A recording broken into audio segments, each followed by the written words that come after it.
What is going on, everyone? Welcome to another very exciting episode right here on the MIgardener channel. It is an absolutely beautiful day in the garden today. It's 81 degrees, could not ask for a prettier day. Nice bluebird skies again, so hopefully your day is going well wherever you're at, and hopefully you're getting out in the garden. I love being out here and bringing the camera out to all of you so I can get you guys growing bigger going home. So what are we going to be talking about today? Well, we're going to be talking about tomato leaf curl. I think it's one of the most common questions that comes up during the main growing season because tomatoes are probably one of the most popular crops, if not the most popular crop grown by the home gardener. And so when you have so many people growing a similar, a same crop, you get a lot of reoccurring questions. And one of those questions is kind of more of a topic, and it's on leaf curl. What causes it? Why is it happening? Should I be concerned, and how do I prevent it? And so there's a lot of questions that come around this topic of tomato leaf curl. And so there are, I guess it's broken down into two categories. The first category, which is what we're going to talk about today, is tomato leaf curl that you don't have to worry about, right? That feels good to not have to worry about something. Now, you should never be worrying about anything in the garden because the garden is it should be a place of no worries. Even if everything is going wrong, it's still a garden. And at the core of a garden, it should be relaxation, meditation, growing food, enjoyment, and fun. There should never be any negativity in the garden. And then there's also reasons to worry if you're someone that likes to worry. I don't worry about anything, but that'll be the next topic, is reasons you should be concerned, or reasons to things you should address, I should say. So those are the two different topics kind of broken down into tomato leaf curl. And so today we're going to talk about reasons you shouldn't worry about tomato leaf curl. And the first reason, we're going to jump right on into this because there's a lot in this topic. The first reason why your tomato leaves are curling is because of hot weather. Now, as we get into July and August, hot weather comes, and it comes here in Michigan really fast and really heavy. I mean, it just hits hard here when the hot weather comes. It's kind of like right now, it's like I got to turn every once in a while, so I don't feel like the right side of my face is burning off. Even 81 degrees, it feels really hot. Now, I know 81 degrees is not super hot, but the highs in July top out sometimes around 100 degrees. And anytime you get over 95 degrees, tomatoes, they actually have a built-in defense mechanism. And these tomato plants are actually doing that right now. We've had some very hot weather here in Michigan. And even sometimes in high 80s, you'll find this, where during really hot weather, what happens is the tomato leaf actually will curl up because the surface of the leaf is like a solar panel. And what can happen is if it absorbs too much solar radiation, it can actually risk dehydrating and burning. And so the leaf will it's a defense mechanism. It'll actually curl. And when it curls, that's just because it's saying the sun is too strong, it is too bright, it is way too hot. I need to kind of reduce how much I'm being exposed to the sun, and so it'll curl. It does not affect plant health at all. Now, it can affect plant health long term if they stay curled for a very long period of time, but generally, the leaves that curl will, in some cases, will stay curled for the rest of their life. You can prune those off if you wish to do so. I don't, it's not a big deal. But I do find that when they curl like that, it does provide a cup that can hold moisture, and moisture can cause things like fungus and powdery mildew if you're in a place that gets really wet weather and really humid weather. So it could be a cause for concern, but for the most part, it really shouldn't be. Now, it also can be an invitation for insects to kind of crawl in there, like caterpillars and stuff, but I find in my experience, not a reason to worry. The curling up of leaves is generally a defense mechanism, and that's because the top of the leaf is the surface that generates the energy, and so it is reducing that energy by curling upward. Now, if it is curling downward, what's the reason? Well, if it's curling downward, it can be that there's just too much water. Now, obviously, this could be another reason for concern, but it's very simple that in the summertime, often we actually end up overwatering. And if we overwater, the roots are basically saying there's too much water. And what they'll do is they'll curl down. And they curl down basically because the underside of the leaf, all those leaf cells, all those plant cells, they become swollen with water. And when they swell up with water, they become like a water balloon. And what happens is because they all expand at the same time, the surface of the leaf does not have enough time to stretch and grow, and so it'll curl downward in a way to kind of stretch itself out to make room for all that expansion and extra water. And then obviously that does lead to things like root rot later on. But oftentimes the first sign of overwatering is just the leaves start curling and saying, hey, I really don't need that much water. And it's actually it's actually a physiological response called Eodema. And it's basically, again, it's just, it's a physiological response of it kind of trying to adapt to that much water. So what I find beginning gardeners doing is assuming that their plants need water all the time, and they overwater during the summer. Now plants, they obviously do need water, but it's really important to make sure that you check your moisture in your soil. Dig down about an inch or two, and if it feels damp, I wouldn't water. And that's because the right type of soil that's rich in humus, organic matter, it's very porous and holds on to moisture really well. You really shouldn't have to water much more than once a week or so, even during midsummer when it's really dry. So don't make that mistake of overwatering. The third reason why your tomato leaves are curling is because of high wind. This can happen because, again, because of another physiological response.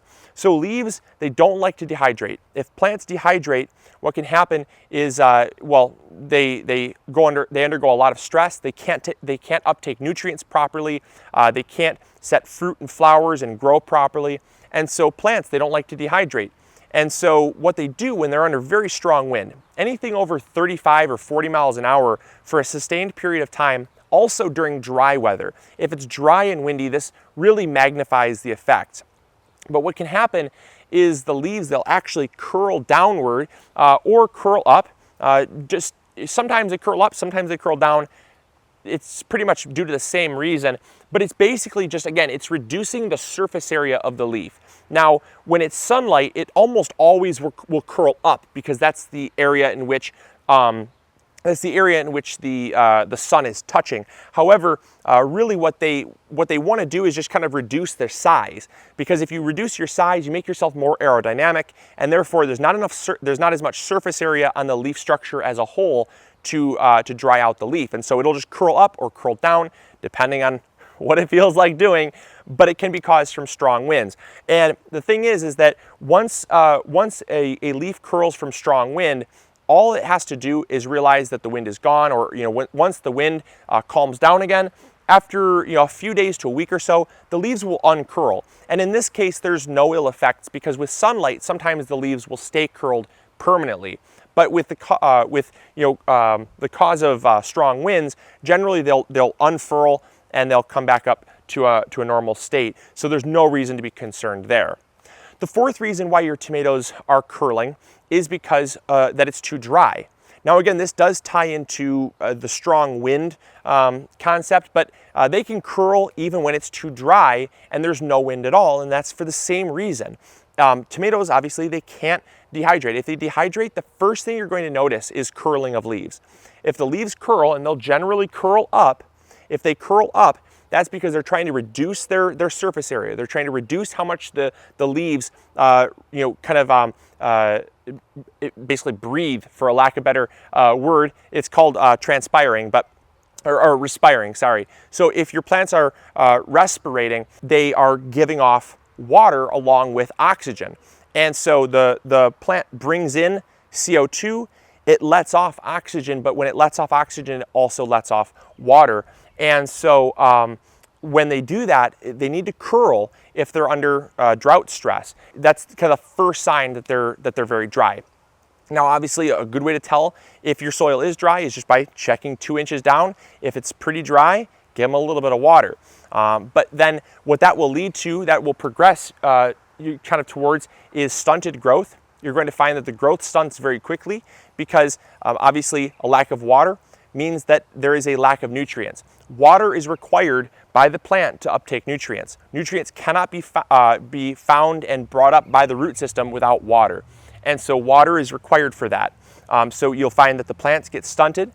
Also then, the next thing that happens after the stunting is then you'll start to see yellowing of leaves. Once the leaves start turning yellow, that's the next sign of stress. And then after that, you start to have something called blossom end rot. And blossom end rot happens when your flowers either just fall right off, or the flowers, they'll set fruit and then they'll get kind of a black scab on the bottom of the fruit that will it'll never it'll never heal, and that's caused from a calcium deficiency, but that's also caused primarily from a lack of water, because the calcium can't be taken up through the root system because there's no water. So water, we do find, is a really common reason why your leaves will curl, and generally the leaves will curl up more often than not. Now, the final reason why your leaves curl, and this is one that I'm guilty of, and I know a lot of you have probably done this as well, and that's transplant shock. So now these plants here that I have, these are well established. They are not going through any transplant shock. So the curling that I'm having is most likely either due to really strong sun and high temperatures, or the drought that we've been having. It's been a very, very excruciatingly dry spring, and so it could be caused from one of the two. But when you first transplant out, oftentimes we damage roots, and damaged roots can cause stress. And anytime you have stress, the leaves on the tomato plants, they go through physiological stresses, and that causes them to curl. And you really want to make sure that when you're transplanting, you try your best to not damage the root system. I know I hear people all the time saying, well, aren't you supposed to rip the roots to help them move throughout the soil? Not preferably, no, because that's going to cause a lot of damage. It's not the plant's preferred natural way of growing to have someone just come in and just rip the roots in half and encourage new root growth. So not preferred. But when you take your plants out of the pot, don't break the root clod up, unless of course it's just obscenely root bound. Then obviously you can try that. But if it's a healthy root system and it looks beautiful, don't go in and cut it in half. Don't rip it up. Don't do stuff like that. That can really cause some transplant shock. Also, when you transplant, if you transplant and you forget to water and it's really dry, that's going to cause some leaf curl. If you transplant and the soil pH is dramatically different, say you're moving from a rather acidic pH and you move them into something very alkaline, that pH shift is really going to cause a lot of transplant shock. Soil temperature, if you move them from a nice, beautiful, warm, little 3-inch pot into very cold soil, or, I guess vice versa, if you put them in a very, if they were in a nice cool location and you move them into really hot soil. Either way, those temperature swings can cause transplant shock. And transplant shock is something that, we try our best as gardeners to avoid, but it happens, it's inevitable. And plants eventually do outgrow it. In fact, we had about 3 or 4 plants this year that it got really cold really quick, and they didn't like that temperature swing even. So the soil was cool, but we planted them, we had them outside, we had them acclimated to the outdoor temperature, but then the temperatures just plummeted, and they really did not like that, and they curled. We had really curled leaves for about almost 2 weeks or so, and we just knew that over time they would get used to it. Over time the weather would warm up and they would start growing. And so those are the reasons why your tomato plants have curled leaves. And those are all reasons to not worry. Those are all things that will and can fix themselves. Now, when it comes to things like watering, obviously, if you need to water, come in and water. But for the most part, all of these things are not cause for concern. They are not causes of pests. They're not causes of disease. They're not causes, or they're not reasons to rip your plant up. None of those things should ever happen with these. And these are, I would say, about 70 to 75% of the reasons why your tomato plants are curling. 75% of the time, these are the reasons, I should say. So I'd say about literally 3 out of 4 times that I see tomato leaves curling, it's because of these reasons. So for the most part, you don't have anything to worry about. I would recommend also using this video as your basis for going off of kind of gauging your concern, because sometimes we like to automatically assume the worst. And that is something that I see gardeners doing all the time, especially beginning gardeners. If you've never encountered this before, you immediately jump to the worst thing. And so use this as kind of your fear gauge, and realize that more often than not, these plants are fine, they're healthy, they're just going through some stresses, they're going through some changes, and when things kind of stabilize and fix themselves, you're fine. So those are the reasons. I hope you guys enjoyed. I hope you learned something new. If you did, make sure to throw a like up there. It helps spread this video around. And also, if you've not yet subscribed, make sure to do that. I know we haven't had a video in a few days, and that's because things have been just insane lately, but now we're getting back to a kind of more regular schedule, and I'm going to be bringing much more regular content out to all of you. So I hope you guys enjoyed. Hopefully you learned something new. And as always, this is Luke from the MIgardener channel, reminding you to grow big or go home. I'll catch you all later. See ya. Bye.